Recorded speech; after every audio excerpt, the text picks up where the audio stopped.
What's going on, everybody? Welcome back to the More Than Philly Sports Network. We hope you all enjoyed your weekend. It is February 22nd, 2021 for those listening today, 4 o'clock p.m. for us. For those listening, it's probably around 7 o'clock p.m. for you. We appreciate you for listening in to us. As always, joined alongside by my co-host, Gavin Tony. We have a lot to go over today, breaking down the Carson Wentz trade. We know last week Carson Wentz traded to the Indianapolis Colts for a third-round pick and a second-round pick that can become a first-round pick next year. We've had the weekend to break it all down. We've had some time to process it. We've had some time to think about it. Before we get started with that, though, Gavin, how are you doing today? I'm doing all right, Zach. Listen, it's cold outside. I'm ready for spring. I'm ready for summer. I'm not ready for what comes after summer. For us, that means college. But all in all, Zach, this Carson Wentz trade, I'm still not happy about. But before we get into it, how you doing? I'm doing good. Look, it's a lot to process for those out there who do know. I've been an adamant defender of Carson Wentz throughout his career. Major defender. And I still stand by it. But with all that being said, I think that this is an important thing that we have to go over. And him being in Indianapolis is not a surprise, I would say. I'll start with that, Gavin. How surprised are you that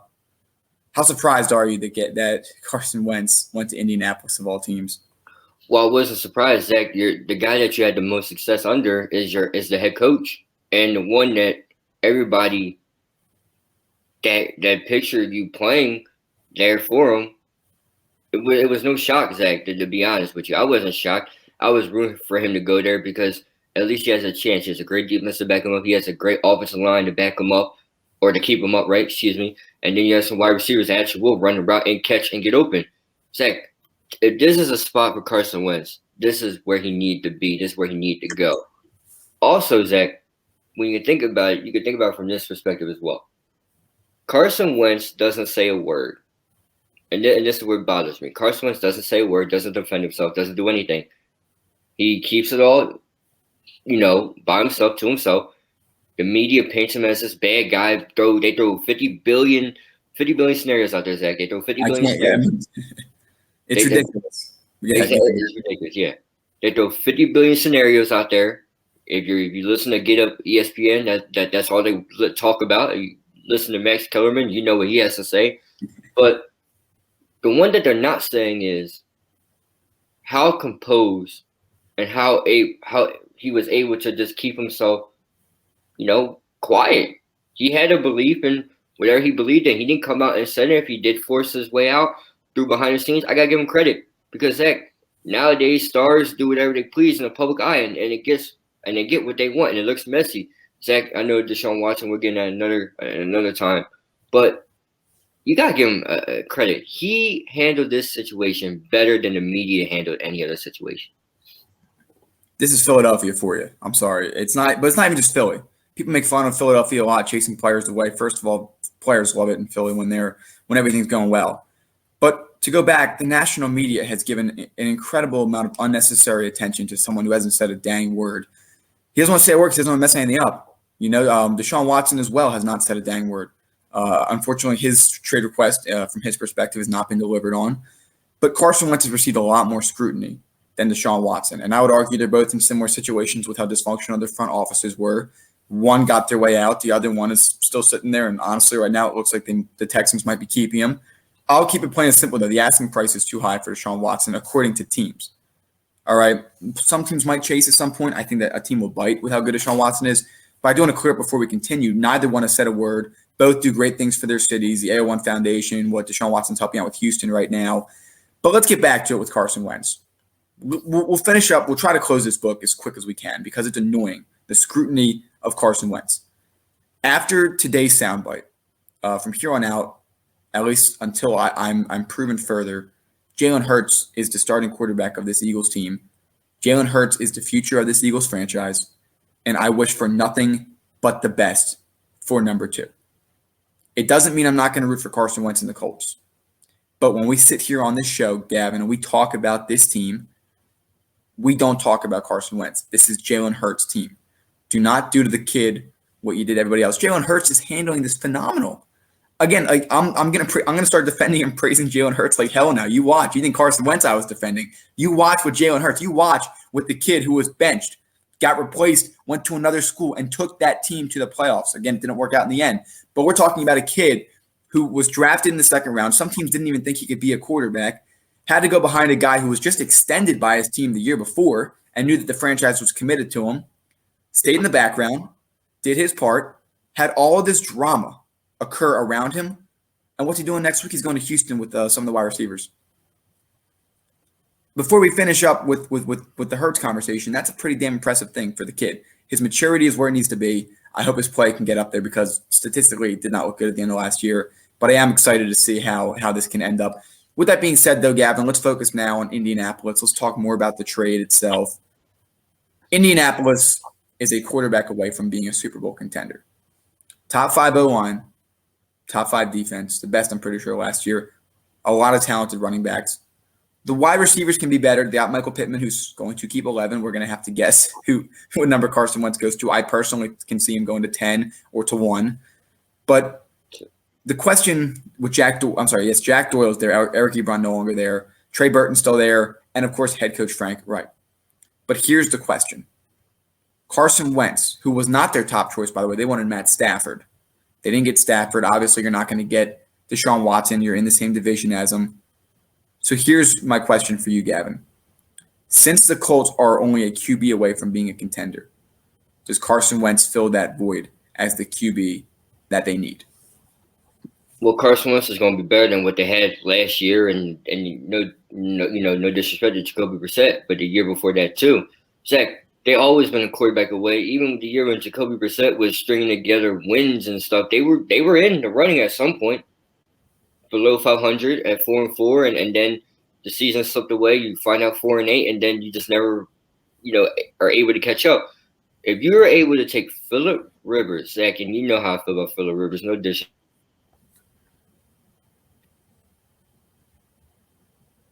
Whole body to throw a short pass, you have no business playing in the National Football League again.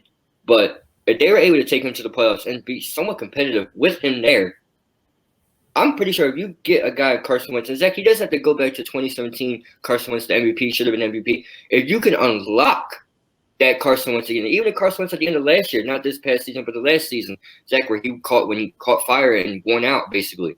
If you can catch that Carson Wentz again, or 2017 Wentz, you will pose a threat to the Kansas City Chiefs. Now, that is crazy to say, Zach. We know Kansas City firepower, but Patrick Mahomes was exposed in this playoff, or excuse me, the whole Chiefs team was exposed. The whole Chiefs team was exposed. Exactly. You double Tyreek Hill. You send pressure. You send 4. You send 4. You drop everybody back in coverage, and Pat Mahomes has a hard day, regardless if the tackle was or not. But here's another thing too. This Colts defense, as you said, Zach, top 5. All right, top 5. I don't have the exact ranking in front of me, Zach, but they were top 5. They're young, up and coming. They didn't have their best safety out there this year. And Malik Hooker, who's going to return this year. Darius Leonard is an all-pro linebacker. DeForest Buckner in the crew, Justin Houston, the boys down up front. They're going to get after a quarterback, and the secondary is going to be there. You give Carson Wentz this team, and I don't see why there's no – first of all, they're going to go 12-4. All right, they're going to win the AFC South, 12-4. I don't see why they can't go to Kansas City. I'm not saying they're going to win. I wouldn't be surprised if they sneak out with a win. Zach, they're a quarterback away. This guy can give you what you guys need that you've been missing for the past 2 years, ever since Andrew Luck retired. But not a lot of people want to believe in it. Zach, am I crazy for thinking that? I'm not sure because Carson Wentz was mentally destroyed this year. He absorbed all the pressure because the team did not help him, and his mechanics looked off.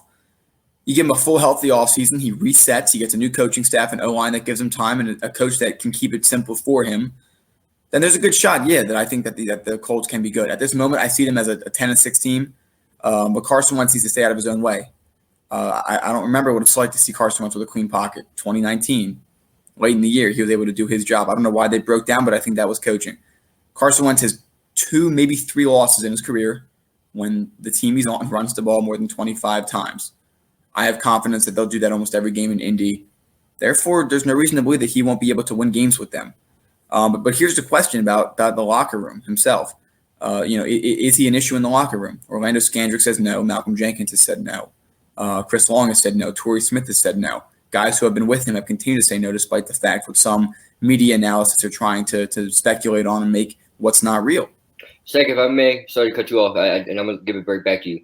The guy that we think was the problem, let's go on. It's gone. Nelson Aguilar, but go on.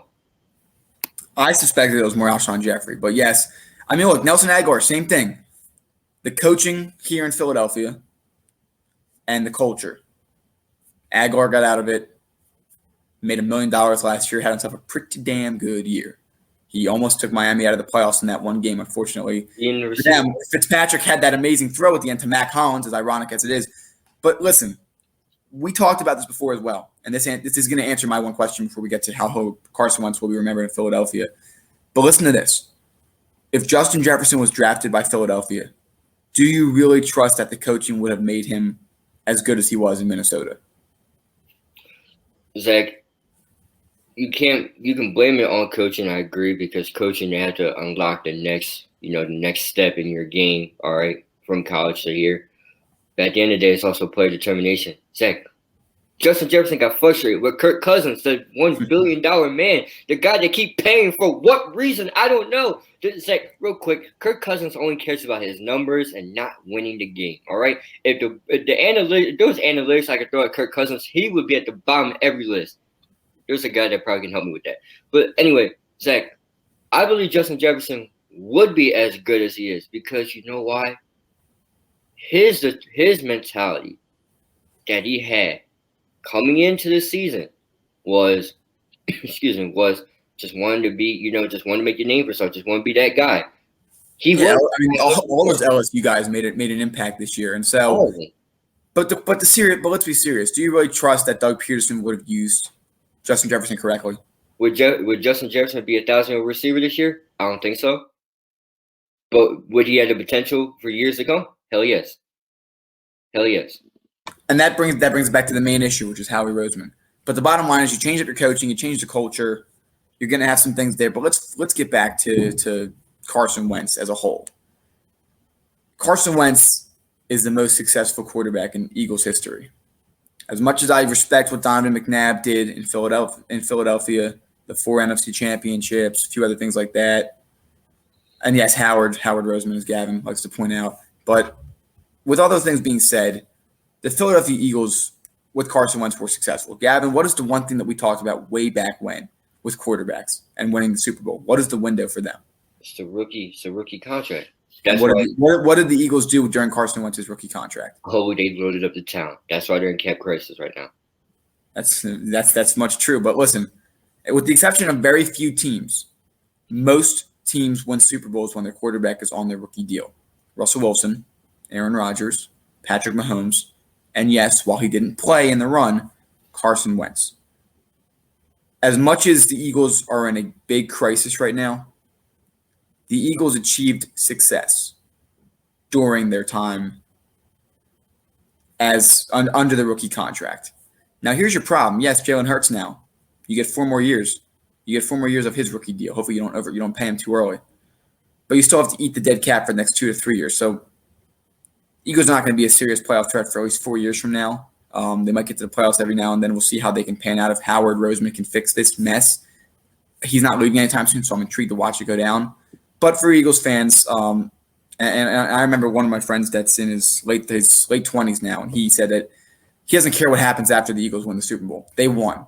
You can never take back how great of a feeling it was when this Eagles team won that Super Bowl.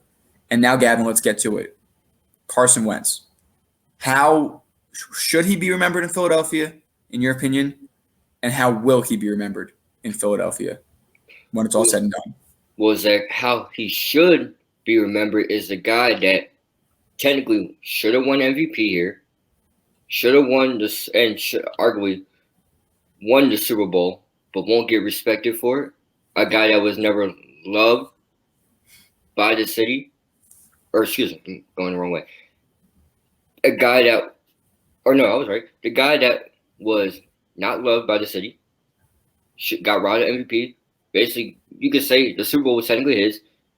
Everything he did in 2017, Zach, went out the window the next year because he had a little bad span where he ended up not being great and had a little bit back trouble, and Nick Foles comes in and saves the day. But I got news for you guys. And I say this all the time.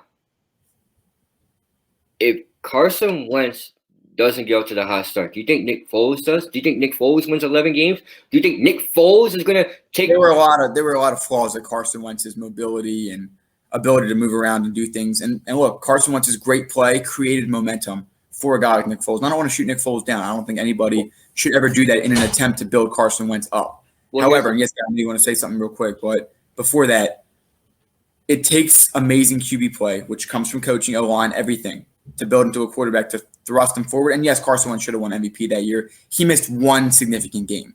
He missed one game that was significant. He would have sat the last game of the season because they already had the 1 seed locked up. He should have won that over Tom Brady. But Gavin, go ahead.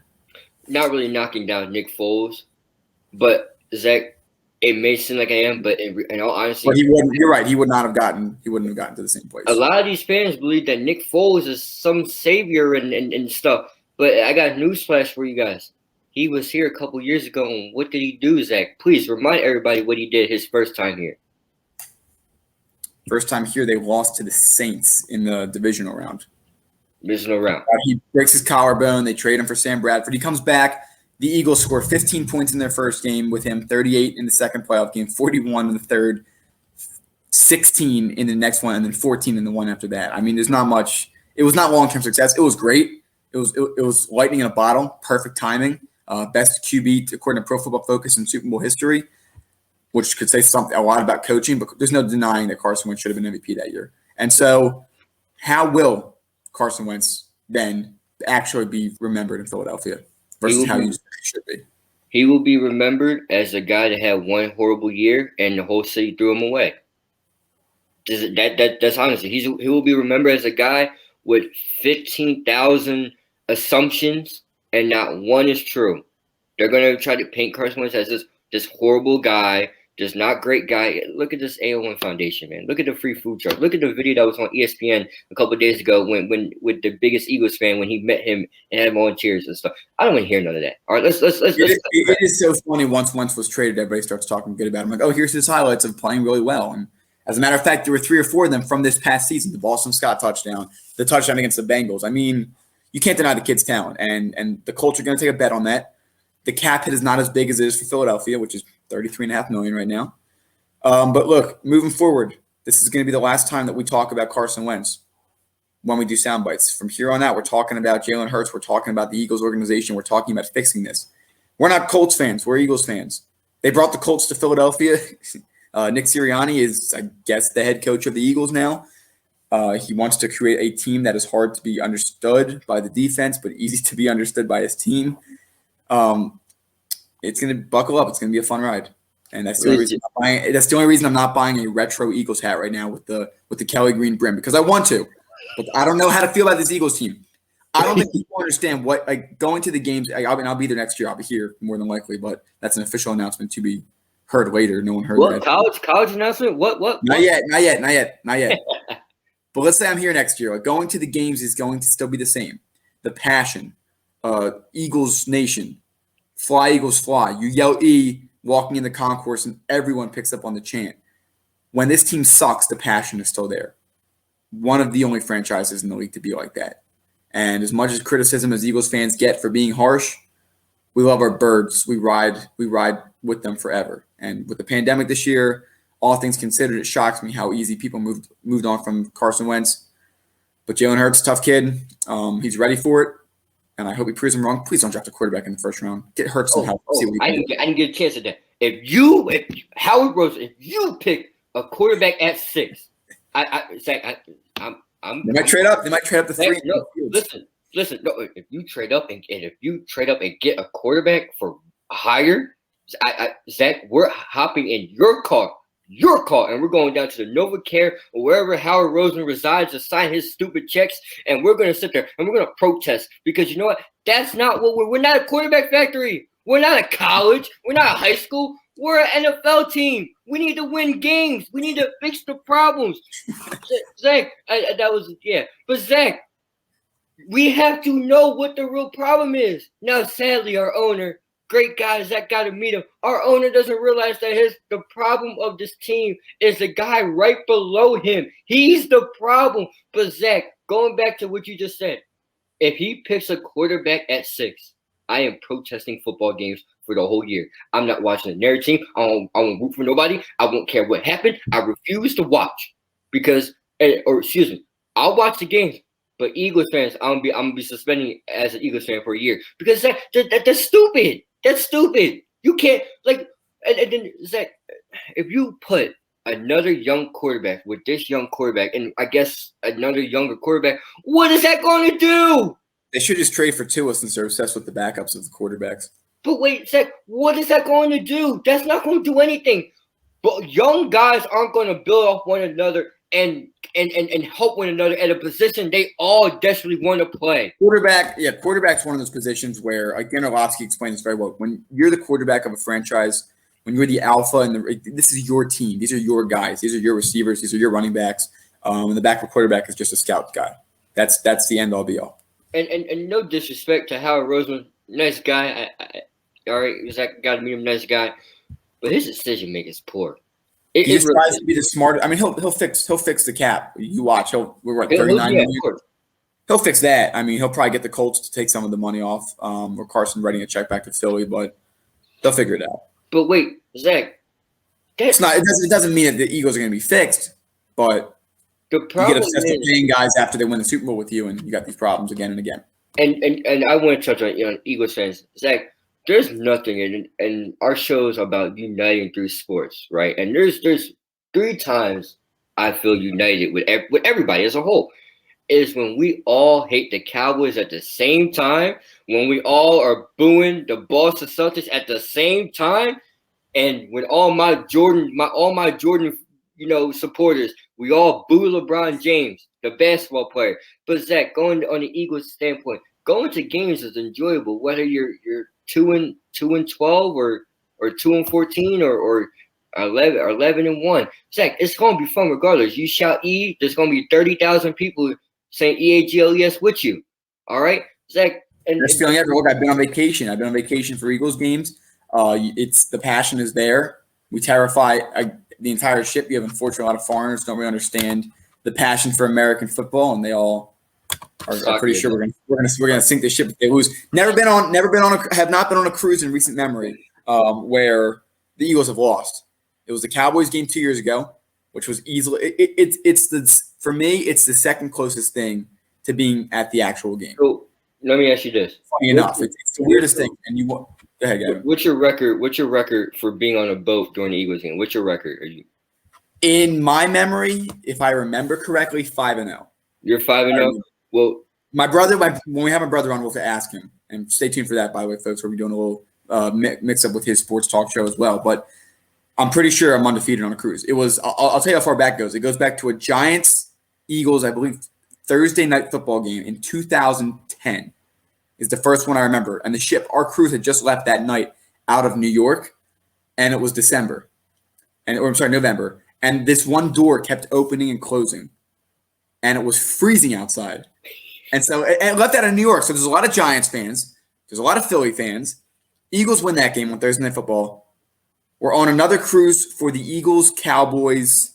The last game of Carson Wentz's rookie year when they beat the Cowboys. That previous, I think it was the same cruise. That previous Thursday night game against New York where the Eagles won. And then the Raiders Christmas Day game where they barely were able to win at that night on Monday Night Football. And then this most recent Cowboys game. Oh, no, I'm sorry. We were not on the cruise for that Giants game, the second one. We were on the cruise for the Texans game, the game-winning field goal against the Texans. And then we were on the cruise for that Cowboys. So I think I'm 5 or 6-0. So what I'm understanding is we need to send you on a boat for 16 weeks. That's the problem. See, that's the problem. With the pandemic this year, so cruise is not running. We can make that happen. I wasn't able to be on a cruise ship. We can make that happen. That honestly, we should have thought about that before. That explains why the Eagles had such a bad year this year. We can make that happen. Listen, I'll find someone with a boat. We'll put a bunch of sodas on there. You're not a soda guy. We'll get a whole bunch of water. We'll put a little putt green on there. And for every Eagles game, you will sit there on the boat. You would. I'm conspiracy theorist. Ladies, I'm just playing. But I mean, if you're undefeated, that's nice. And Zach, about Eagles fans all over the place. I was in New York, out of all places, and downtown Manhattan, Lower Manhattan. You'll find them. Near the World Trade Center, and I hit. I got out the bus. I was going over to the Liberty Island and all that stuff. Yep. And a guy was like, "Hey man, are you Eagles fan?" I'm like, yeah, man, it's on the shirt. You wear the shirt, you wear the hat. Like you just go into an elevator and people say, "Go Birds!" Like the day of the game on a cruise, it's awesome. You walk by someone because you're on vacation. You don't really think about that. The thing about that, like vacation, it's fun to isolate and have like a vacation and all. But the second the Eagles game is on, you feel like you're back at home, sitting on the couch, sitting in the lake. And you get to meet great people. Like I met so many great people, and it was such a bonding experience. Fortunately, they won. It's just like going back on it, and I mean, this all goes back to the Carson Wentz trade. The passion for the Eagles is still there, despite how much is going down right now. We still love our team. As much as I may sit here and bash Howard Rosen and bash all these guys, Zach, I'm pretty sure we still bleed green on Sundays, especially during football season. All right, I think that's actually a thing where the whole city bleeds green, and during Sixers game we bleed blue and some bleed red. But Zach, going back to New York, I hopped off the bus. This man was like, "Hey man, you like?" I'm like, "Yeah," and he shows me a tattoo of the Super Bowl. Right, he has and with the Eagles Super Bowl. It's amazing. Should have took a picture of it. And the funny thing is, I'm like, I'm in New York, of all places. I'm in giant territory. And Eagles fans everywhere. You find them anywhere. It's crazy. Love it. Love to see it. It's going to be a tough patch coming up. Maybe the Eagles can come out this year and really show what they have. I hope so. We're going to be praying for them. We're reviewing it. We have quite some time until the first snap of the season. It's going to be fun to watch as we recap today, of course, breaking down the Carson Wentz trade. Carson Wentz to the Indianapolis Colts in return for a potentially first-round pick, but right now a second-round pick and a third-round pick. And as I've always said in sports, time will tell. We will see how this fans out down the road. And Zach, well, before we hop on out of here, we do got some breaking news from our beloved team as the Eagles plan to release Alshon Jeffrey when the new league year begins. Zach, let the rebuild begin. I guess Howard realized he's $30 million under the cap, so he has to figure out, and he's going to start scraping away as much as he can. And Carson Wentz, you owe me some money because we need. Alshon Jeffrey, Deshaun Jackson, Carson Wentz, and soon to be Zach Ertz as well. He will be asking for his release if they do not successfully find a trade partner, which probably the other teams knowing that will probably sit on it. So, with that being said, though, Indy, sir, I see that. It's going to be a tough one. But with that being said, everybody, thank you so much for listening today. We appreciate it. We'll be back providing some excellent content all week, figuring out some times for Sixers, pregame stuff, some Flyers stuff. I know it's been a tough weekend for the Flyers. Everything going down, a lot of drama with them coming off COVID, sending them out to Lake Tahoe, some issues with the ice. But those are pretty sight for the time being. But again, everybody, thank you for joining us. Gavin, anything else you wanted to say before we wrap up? Yeah, real quick, Zach, I know we're going to cover this on the Sixers pregame. The Lakers lost to the Miami Heat. I had to put that out there for everybody. They lost in to Zach's favorite jerseys. But no, everybody, I hope you enjoyed, and we'll see you sometime this week. We'll see you maybe tomorrow. You never know. Without a doubt, thank you, everybody, and have a great one. Have a good one, everybody. If you enjoyed today's video, make sure to like, comment, and subscribe if you haven't. In addition, hit that bell icon and set it to all to get reminded of when we go live and when we post excerpts of our videos. Again, thanks for watching. Have a great